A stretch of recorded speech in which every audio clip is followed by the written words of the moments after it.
जय हिंद मित्रों, रविंद्र कौशिक की कहानी साहस, बुद्धिमत्ता और अनमोल बलिदान की है। वह भारतीय research and analysis wing raw के एक जांबाज ऑपरेटिव थे जिन्होंने पाकिस्तान में घुसपैठ की और पाकिस्तान सेना में मेजर के पद पर कार्य किया। उनका जीवन एक रोमांचक जासूसी थ्रिलर की स्क्रिप्ट की तरह है, लेकिन यह वास्तविक था।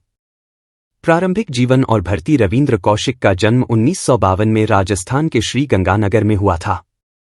वह एक तेज-तर्रार और प्रतिभाशाली युवक थे। अपने छात्र जीवन में अभिनय में उनकी अद्वितीय क्षमताओं ने रॉ अधिकारियों का ध्यान आकर्षित किया जब उन्होंने एक कॉलेज नाटक में अभिनय किया। उनकी इस क्षमता को पहचानते हुए रॉ ने उन्हें एक असाधारण मिशन के लिए भर्ती किया।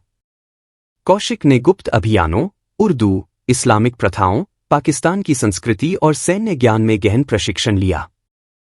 इसके साथ ही उन्होंने क्रिप्टोग्राफी और सर्वाइवल स्किल्स की ट्रेनिंग भी ली। मिशन 1975 में 23 वर्ष की आयु में कौशिक को नबी अहमद शकीर के नाम से पाकिस्तान भेजा गया।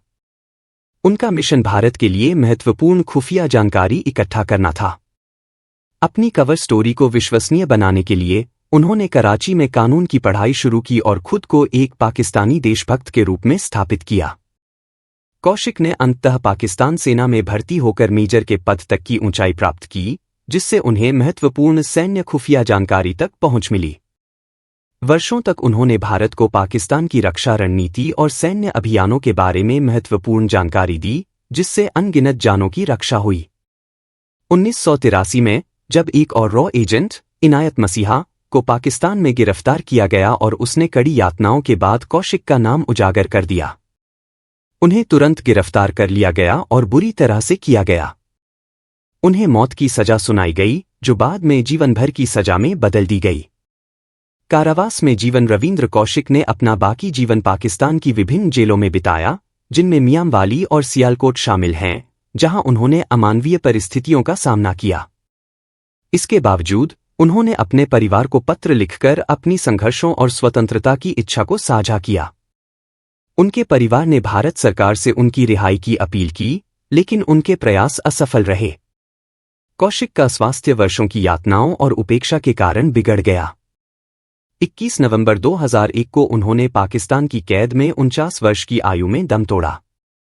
उन्हें दूर अपनी मातृभूमि से पाकिस्तान में एक गुमनाम व्यक्ति के रूप में दफनाया गया। रविंद्र कौशिक को ब्लैक टाइगर के नाम से याद किया जाता है। यह उपनाम उन्हें तत्कालीन प्रधानमंत्री इंदिरा गांधी द्वारा उनकी असाधारण सेवा और बलिदान के लिए दिया गया था।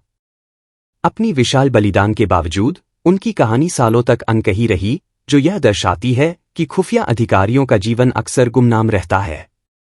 कौशिक की यह कहानी उन अनसुने नायकों के बलिदान की एक गहरी याद है, जो अपनी जान जोखिम में डालकर अपने देश की सुरक्षा के लिए काम करते हैं।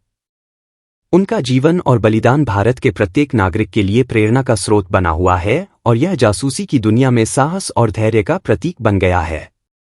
अगर आपके अंदर भी अपने भारत के लिए देशभक्ति है और आप ऐसे देशभक्ति वाले वीडियो देखना चाहते हैं, तो चैनल को सब्सक्राइब करें। धन्यवाद।